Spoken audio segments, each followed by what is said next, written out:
December 18th, 1944. The frozen Ardennes Forest, Belgium. Private First Class James Hargrove crouched in a foxhole, eyes closed, head tilted slightly as if listening to something no one else could hear. The farm boy from Nebraska suddenly grabbed his foxhole buddy's shoulder and whispered urgently, "Artillery coming. Northeast ridge. We've got 2 minutes." The skeptical soldiers around him exchanged glances until exactly 117 seconds later, when German 88mm shells began screaming toward their position from precisely the direction Private Hargrove had indicated. If you're enjoying this deep dive into the story, hit the subscribe button and let us know in the comments from where in the world you are watching from today. This wasn't luck. This wasn't coincidence.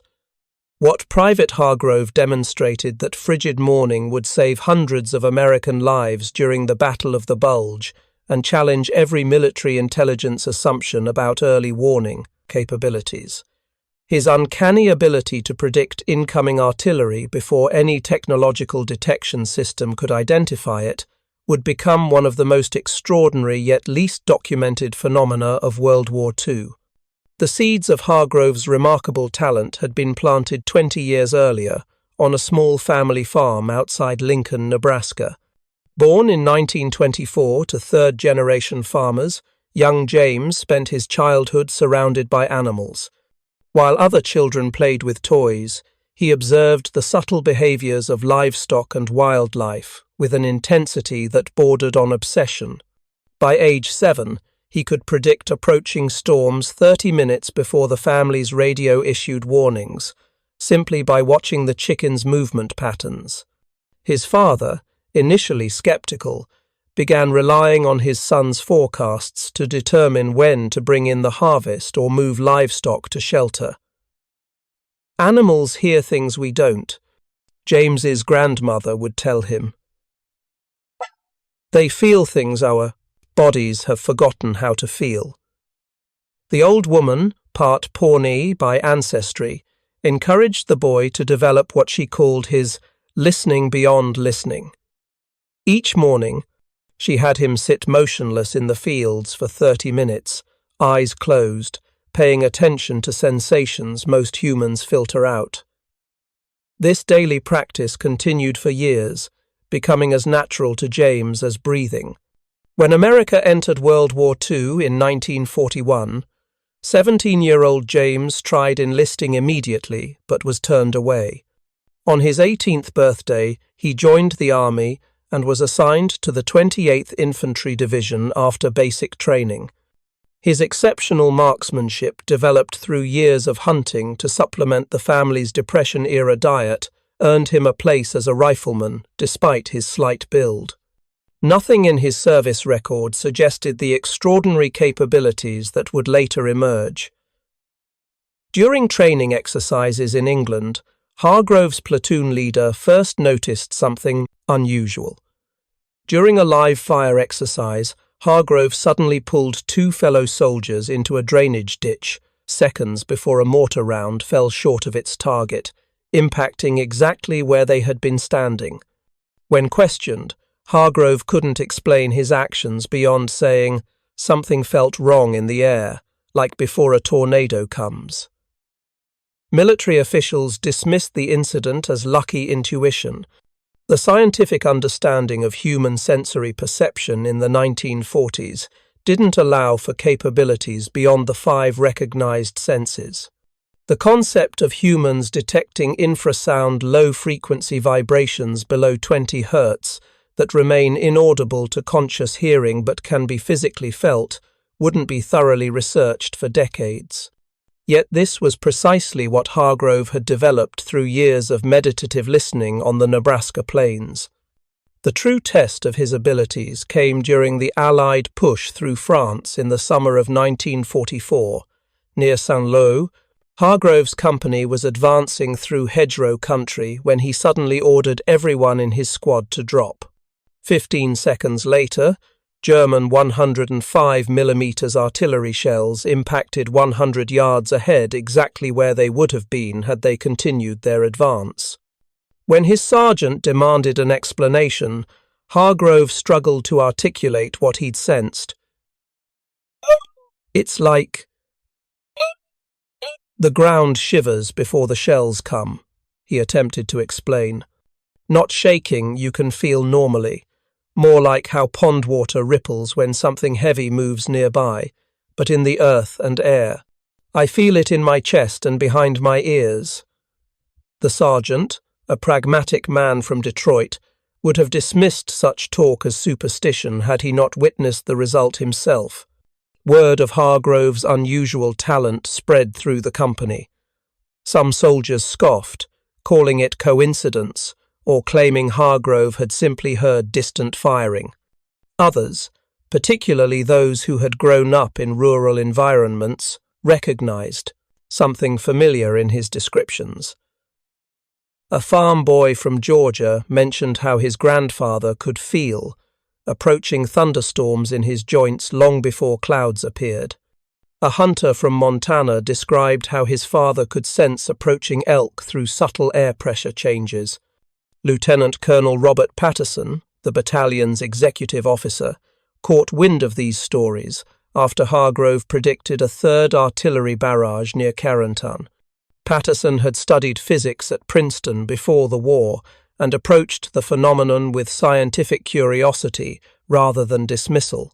He began documenting Hargrove's predictions, creating a makeshift laboratory amid the chaos of combat. "I need you to tell me every time you sense something coming," Patterson instructed Hargrove. "Then I need you to describe exactly what you feel, where you think it's coming from, and how long before impact." The resulting data would prove remarkable in its consistency and accuracy. Over the next 3 months, as the 28th Infantry Division pushed through northern France, Hargrove predicted 87 artillery barrages with 79% accuracy in direction and 64% accuracy in timing. More importantly, his average warning time of 120 seconds gave soldiers crucial moments to seek cover, a significant improvement over the 30 to 45 seconds warning provided by listening posts. Patterson's detailed records revealed patterns in Hargrove's abilities. His accuracy increased dramatically during clear weather and dropped during heavy rain or snowfall. He could detect heavy artillery, 150 millimeters or larger, from up to 12 kilometers away, but struggled with smaller shells beyond 5 kilometers. Most intriguingly, his predictions were most accurate when he had been stationary in one location for at least an hour, suggesting his sensitivity required a period of calibration to local conditions.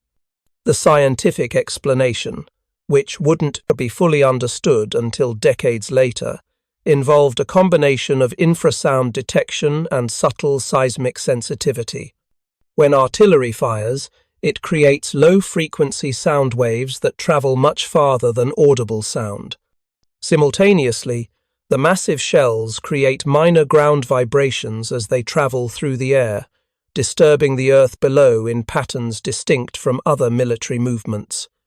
Hargrove's years of meditative listening had accidentally trained his nervous system to detect these subtle phenomena before they registered on conscious awareness. By November 1944, Patterson had compiled enough documentation to send a report to division headquarters. His careful scientific approach presented Hargrove's abilities as an unusual but explainable phenomenon rather than something mystical. The response was predictably skeptical but included authorization to use Hargrove as an experimental forward observer, provided it didn't interfere with his primary duties.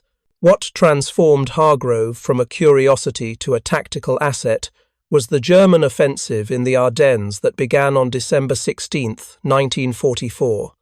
The massive surprise attack caught Allied forces unprepared, with poor weather grounding reconnaissance aircraft and German radio silence eliminating intelligence from signal interception. In these conditions, conventional early warning systems failed completely. Hargrove's company was positioned near the northern shoulder of the German advance, directly in the path of the 5th Panzer Army. On the offensive's second day, as German forces approached their position, Hargrove provided warning of 5 artillery barrages with perfect accuracy. Each time, American forces had nearly 2 minutes to seek cover, dramatically reducing casualties compared to neighboring units caught unprepared. Captain William Dexter, the company commander, made an unprecedented decision. He temporarily relieved Hargrove of all other duties and established a dedicated listening post 50 meters behind the front line. There, Hargrove would sit in meditation posture, focusing entirely on detecting approaching artillery. When he sensed something coming, he would notify the radio man beside him, who would immediately broadcast warnings to all connected units. This unorthodox arrangement faced resistance from some officers who considered it superstitious nonsense. However, as casualties mounted elsewhere, while Hargrove's warnings repeatedly proved accurate, pragmatism overcame skepticism. By December 20th, 3 other company commanders had requested access to Hargrove's warnings, effectively creating an early warning network centered on one farm boy's extraordinary perception. The most dramatic demonstration of Hargrove's abilities came on December 23rd near the town of Bastogne, where the 101st Airborne Division was surrounded by German forces. Hargrove, whose unit had been pushed back to positions near the Telen, a besieged town, detected an approaching artillery barrage 30 minutes before the pre-dawn assault that would precede a major German attack. Heavy guns, at least 15 batteries, setting up 7 kilometers southeast, he reported with unusual certainty. They'll fire within 20 minutes, targeting the eastern perimeter of Bastogne. Captain Dexter immediately relayed this information through command channels, though he expected it would be dismissed. Instead, the message reached Colonel Robert Sink of the 506th Parachute Infantry Regiment, a commander known for his willingness to use any available advantage. Sink didn't question the source. He immediately ordered his artillery to prepare counter-battery fire based on Hargrove's coordinates. When the German artillery began their preparatory bombardment exactly 18 minutes later, American 105mm howitzers were already returning fire on the positions Hargrove had identified.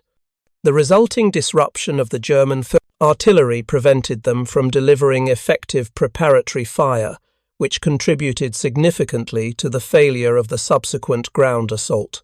Investigation after the battle confirmed that Hargrove had correctly identified the location of 4 German artillery batteries that weren't visible from American observation posts and hadn't been spotted by earlier reconnaissance. Word of the artillery witch spread quickly through American units in the Ardennes. Some soldiers dismissed it as propaganda designed to boost morale, while others treated Hargrove's abilities as something approaching the supernatural.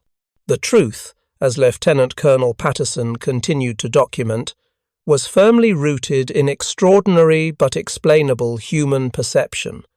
By early January 1945, as the German offensive faltered, Hargrove's consistent performance had attracted attention from higher headquarters. Brigadier General Thomas Watlington, Assistant Division Commander of the 28th Infantry, personally visited Hargrove's listening post to observe his methods. What he found wasn't a mystic or savant, but a methodical farm boy who approached his unusual talent with practical Midwestern sensibility. "I don't do anything special, sir," Hargrove explained to the general. "I just sit quiet and pay attention to what my body notices. Same as watching for storms back home." This understated description belied the mathematical precision with which Hargrove could determine direction, distance, and timing of incoming fire. If you find this story engaging, please take a moment to subscribe and enable notifications. It helps us continue producing in-depth content like this.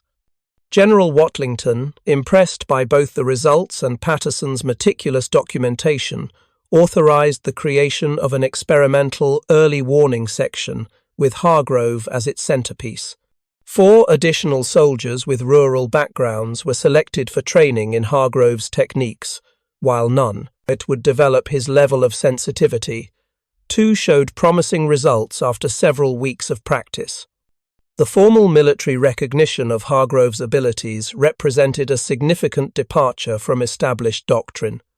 In an era before electronic early warning systems, detecting artillery traditionally relied on forward observers with binoculars or sound-ranging equipment that triangulated the source of firing. Hargrove's method was faster and more precise than either approach in many circumstances, particularly during poor visibility conditions. Military intelligence officers struggled to classify Hargrove's capability.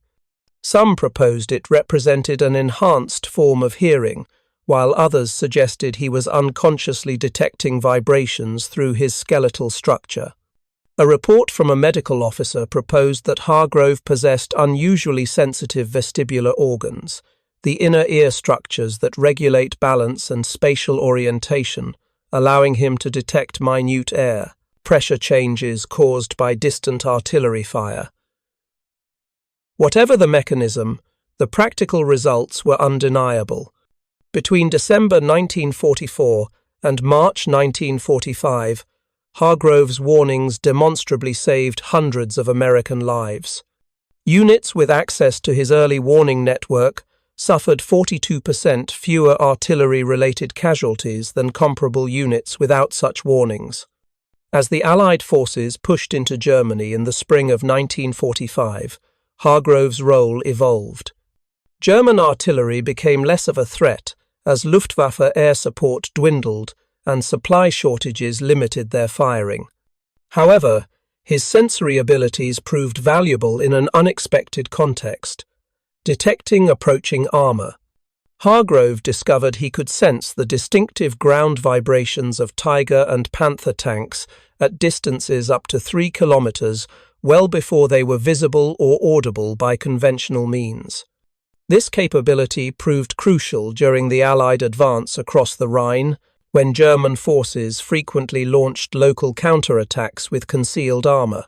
On 3 separate occasions in March 1945, Hargrove provided advance warning of German tank formations approaching under cover of darkness or forest concealment, allowing American forces to prepare ambushes rather than being surprised. "The tanks feel different from artillery," Hargrove explained to Patterson. "Artillery is a sharp pulse that comes through the air and ground together. Tanks are a steady trembling that comes only through the ground, like standing near railroad tracks when a distant train approaches." This distinction allowed him to differentiate between threats and provide specific warnings tailored to each situation. The development of human sensory capabilities as tactical assets wasn't entirely unprecedented in World War II. Native American code talkers had demonstrated how cultural and linguistic skills could provide strategic advantages. Specialized scout units had employed hunters and outdoorsmen whose tracking abilities exceeded conventional training. What made Hargrove unique was the systematic documentation of his capabilities and the formal integration of those abilities into military operations. By the war's end in May 1945, Lieutenant Colonel Patterson had compiled over 300 pages of observations, measurements, and analysis of Hargrove's predictive abilities. This document, classified and nearly forgotten in post-war military archives, would eventually influence the development of modern infrasound detection systems decades later. But in the immediate aftermath of victory, Hargrove's story became just another unusual footnote in the vast narrative of World War II. James Hargrove returned to Nebraska in 1946 with a Silver Star, a Purple Heart, and an unusual letter of commendation that vaguely referenced his extraordinary contributions to combat effectiveness. He rarely spoke about his unique role, preferring to be remembered as just another soldier who had done his duty. When asked about his abilities by family members, he would shrug and say, "Just farm sense, nothing special." He resumed farming the family land, married his pre-war sweetheart Sarah, and raised 4 children who grew up hearing occasional references to their father's uncanny weather predictions, but little about his wartime experience. Only in the 1970s, when declassification made Patterson's reports accessible to military historians, did the full extent of Hargrove's contributions become known to researchers. The scientific understanding of Hargrove's abilities evolved significantly in the decades following World War II. Research into infrasound, conducted primarily for nuclear test monitoring during the Cold War, confirmed that humans can detect frequencies below the normal range of hearing through physical sensation rather than auditory processing. Studies of people with exceptional sensitivity to natural disasters like earthquakes and tsunamis revealed similar capabilities to those Hargrove had demonstrated under combat conditions. Modern scientific understanding eventually shed light on what made James Hargrove's abilities possible. His childhood on the Nebraska plains had unknowingly trained his nervous system to detect subtle environmental signals most humans filter out. The daily meditation practice his Pawnee grandmother taught him had enhanced his interoceptive awareness, the ability to sense internal bodily states, allowing him to consciously recognize sensations most people experience only subconsciously. Combined with his rural upbringing's emphasis on environmental awareness, these factors created a perfect storm of perceptual sensitivity. What military analysts found most remarkable about Hargrove's case wasn't just his unusual talents, but how effectively they'd been integrated into conventional warfare. Throughout history, armies had occasionally employed individuals with exceptional skills: Native American trackers, Bedouin pathfinders, mountain guides with uncanny weather prediction abilities. But these contributions typically remained informal and undocumented. Hargrove's case represented perhaps the first time such natural abilities had been systematically recorded, analyzed, and operationalized within a modern military structure. By 1950, the military's interest in Hargrove's capabilities resurfaced as the Cold War intensified. The newly formed Central Intelligence Agency, searching for unconventional advantages against Soviet forces, discovered Patterson's reports while researching potential human early warning systems. A classified program codenamed Sentinel-Sense began screening recruits for similar perceptual abilities, ultimately testing over 3,000 individuals with rural or wilderness backgrounds. The results were both enlightening and disappointing. Approximately 4% of subjects demonstrated above-average sensitivity to infrasound and ground vibrations, but none approached Hargrove's level of accuracy or range. The program's scientific advisors concluded that his abilities represented an extraordinary convergence of natural talent, specific childhood training, and combat experience that couldn't be easily replicated. Nevertheless, the research contributed valuable insights into human sensory capabilities that would influence later technological developments. In 1952, a CIA officer located Hargrove at his Nebraska farm and requested his participation in further studies. The farmer politely declined. "What I did was for the boys in my unit, not for making weapons," he told the agent. "Besides, I've got corn that needs tending." This would be his consistent response to various government inquiries over the following decades. His modest reluctance to capitalize on his abilities only added to the mystique surrounding his wartime contributions. Hargrove himself, the extraordinary sensory awareness that had saved so many lives during the war, remained an everyday part of farm life. His neighbors noticed how he would often bring in his harvest just before unexpected storms, or how he seemed to know when wildlife would appear before anyone else spotted tracks. His 4 children inherited varying degrees of his sensitivity. His youngest daughter, particularly, showed an uncanny ability to predict weather changes days in advance. The scientific community largely ignored Hargrove's case until 1978, when geophysicist Dr. Elizabeth Rauscher published a landmark paper on human detection of infrasound. While researching how animals predict earthquakes, she discovered Patterson's declassified reports and recognized their significance. Rauscher's subsequent research confirmed that humans could indeed detect infrasound frequencies between 0.1 and 20 Hz, precisely the range produced by artillery fire, tank movements, and numerous natural phenomena. This scientific validation finally provided a framework for understanding Hargrove's abilities without resorting to supernatural explanations. The farm boy hadn't possessed magical powers or extrasensory perception. He had developed an extraordinary sensitivity to real physical phenomena that most people never learn to consciously perceive.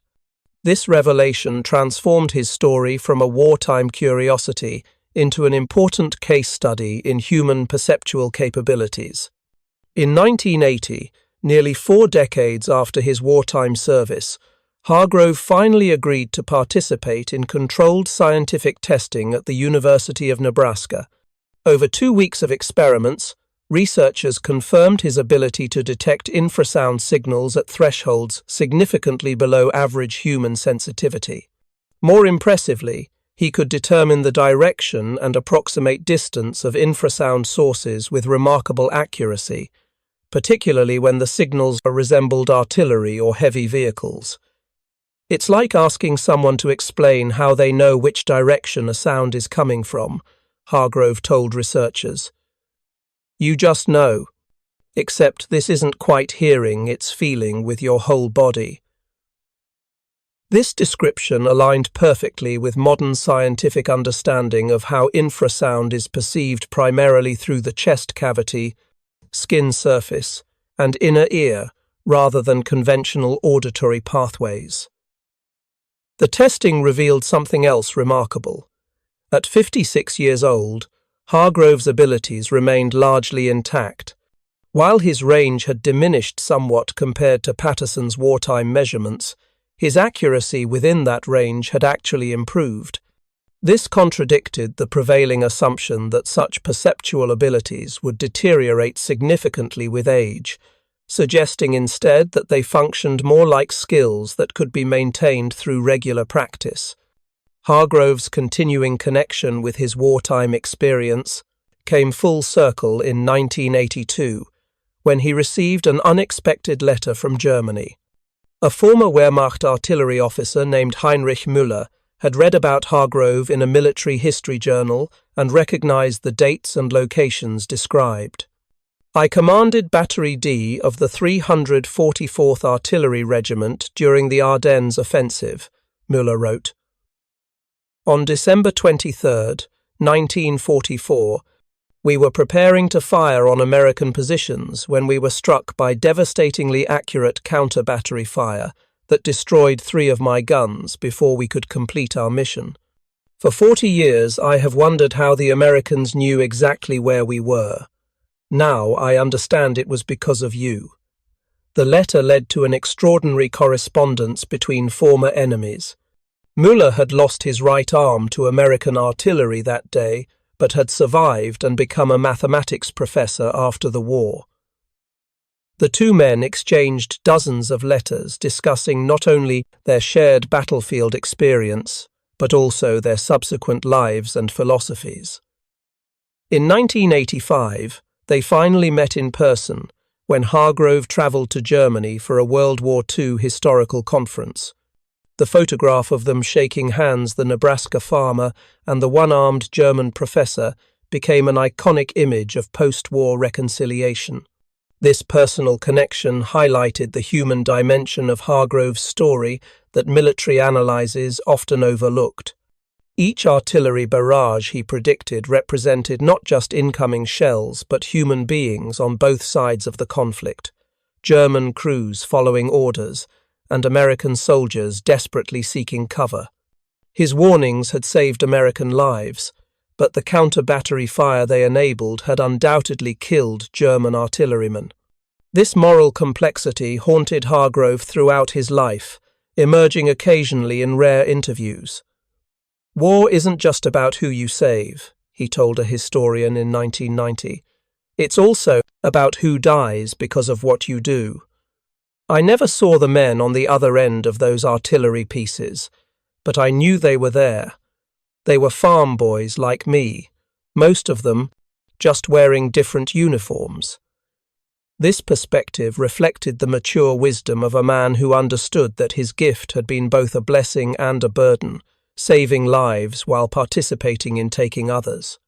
By the 1990s, Hargrove's wartime contributions had begun appearing in military textbooks as an example of unconventional tactical intelligence gathering. The Army's Field Manual on Combat Intelligence included a case study describing how his abilities had been effectively integrated into conventional operations, emphasizing that innovative commanders should remain open to unorthodox capabilities that might provide battlefield advantages. The scientific understanding of Hargrove's abilities continued evolving throughout his lifetime. Research in the 1990s revealed that humans possess specialized cells called mechanoreceptors that can detect vibrations through skin and bone, including frequencies well below the range of conscious hearing. Studies with submarine sonar operators identified individuals with similar abilities to detect low-frequency vibrations, suggesting that Hargrove's talents weren't entirely unique but represented an extreme development of latent human capabilities. This emerging science transformed how researchers understood traditional practices in many cultures. The meditation techniques Hargrove's grandmother had taught him closely resembled methods used by Polynesian navigators to detect distant islands through ocean swells, by Siberian hunters to locate game through subtle air pressure changes, and by traditional farmers worldwide to predict weather patterns. What had once been dismissed as superstition increasingly appeared to be sophisticated ecological knowledge based on genuine perceptual abilities. When interviewed for a PBS documentary, in 1998, Hargrove emphasized this connection to traditional knowledge. "My grandmother always said we've forgotten more than we know," he reflected. "Modern people rely so much on machines that we've stopped trusting our bodies. But our bodies know important things, if we learn how to listen." This perspective resonated powerfully in an era increasingly concerned with environmental disconnection and technological dependence. The military applications of Hargrove's abilities continued developing long after his active service ended. By the early 2000s, the Pentagon had developed sophisticated electronic early warning systems that mimicked his capabilities, using arrays of infrasound detectors to identify and locate artillery fire, vehicle movements, and even aircraft at ranges far exceeding conventional radar. These systems, capable of detecting frequencies between 0.1 and 20 Hz, essentially replicated electronically what Hargrove had done naturally. In a striking historical irony, one such system deployed to Afghanistan in 2005 was codenamed Hargrove in his honor.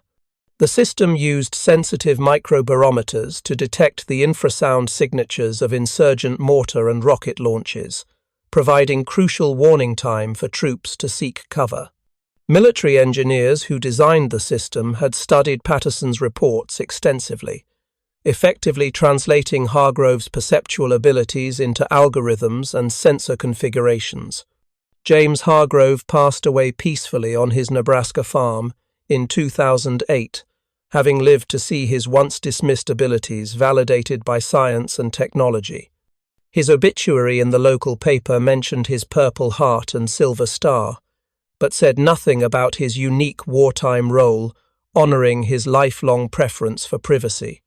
The New York Times, however, ran a detailed story titled "The Man Who Could Feel Artillery Coming," finally bringing his remarkable story to broader public attention. At his funeral, attended by neighbours, family, and a surprising number of aging veterans, his oldest son shared a story Hargrove had rarely told. During the final weeks of the war, as American forces pushed into Germany, Hargrove's unit entered a small village where they encountered a group of frightened civilians hiding in a church basement. Among them was a young boy who kept warning the others when American artillery was about to fire, displaying the same mysterious awareness Hargrove himself possessed. Through an interpreter, Hargrove spoke with the child and recognized immediately what he was experiencing. Despite being on opposite sides of the conflict, they shared a connection transcending nationality. Hargrove gave the boy his spare chocolate rations and a small notebook to record his perceptions, explaining through gestures and broken German how to interpret what he felt. Years later, Hargrove would describe this as the moment he truly understood that his abilities weren't about war, but about human perception, a natural gift that belonged to no nation. This encounter highlighted what made Hargrove's story so compelling beyond its military significance. In an era of technological warfare, where machines increasingly mediated human experience of combat, his abilities represented something profoundly personal and biological. His body itself had become a sensing instrument, detecting danger through ancient pathways of perception that predated civilization. This integration of primal awareness with modern warfare created a uniquely human story amid the industrial slaughter of World War II. The enduring fascination with Hargrove's abilities also reflects deeper questions about human potential. If one farm boy from Nebraska could develop such extraordinary perceptual sensitivity through simple childhood practices, what other capabilities might lie dormant in ordinary people? This question inspired numerous research programs in the decades following the war, exploring everything from accelerated learning techniques to enhanced spatial awareness training for pilots and submariners. Military historians now recognize Hargrove's case as part of a broader pattern in World War II, where the unprecedented scale and complexity of modern warfare created niches for unusual human talents. Codebreakers at Bletchley Park, whose mathematical abilities helped defeat the German Enigma machine. Japanese-American linguists whose cultural knowledge proved crucial in Pacific intelligence operations. Native American code talkers whose languages provided unbreakable communication security. Hargrove's story belongs alongside these examples of how individual human capabilities sometimes outperformed the most sophisticated technology of the era. What separated Hargrove from many of these specialists was how his abilities emerged spontaneously, rather than through formal training. No one had deliberately cultivated his sensitivity to infrasound. As a military asset, it developed through childhood experiences entirely unrelated to warfare. This accidental preparation highlights how traditional practices sometimes preserve knowledge and abilities valuable in entirely different contexts. His grandmother's meditative techniques, designed to attune a child to the rhythms of nature, inadvertently created an artillery detection system more effective than anything engineers had developed. The technological descendants of Hargrove's perceptual abilities now protect American forces worldwide. Modern forward operating bases in combat zones deploy sophisticated infrasound detection arrays that identify and locate enemy fire with remarkable precision. These systems save lives daily through the same principles that allowed one farm boy to warn his comrades in the frozen Ardennes Forest. The connection between his natural abilities and these advanced systems symbolizes the continuous dialogue between human perception and technological innovation. Perhaps the most profound aspect of Hargrove's story is how it bridges seemingly incompatible worlds. The pre-industrial sensitivity of traditional rural life and the mechanized destruction of modern warfare. His abilities represented ancient ways of knowing applied to the most contemporary problems. Traditional wisdom proving its value in circumstances its originators could never have imagined. This unexpected relevance of traditional knowledge to modern challenges offers a powerful metaphor for integrating diverse perspectives in addressing complex problems. James Hargrove never sought recognition or tried to profit from his unusual abilities. Throughout his life, he maintained that he'd simply done what anyone would do with the same perceptions, used them to protect his comrades. This humility reflected the ethos of what journalists would later call the greatest generation, ordinary Americans, who performed extraordinary service without expectation of reward or recognition. His story reminds us that heroism often emerges not from superhuman qualities, but from applying ordinary human virtues in extraordinary circumstances. The scientific understanding of infrasound detection continues advancing today. Research has identified specific genetic factors that influence sensitivity to low-frequency vibrations, suggesting that abilities like Hargrove's may have both inherited and developmental components. Some individuals appear naturally predisposed to heightened sensitivity, while appropriate training can enhance perception in most people. This research not only validates Hargrove's experiences, but suggests practical applications for developing similar awareness in modern contexts, ranging from disaster prediction to medical diagnosis.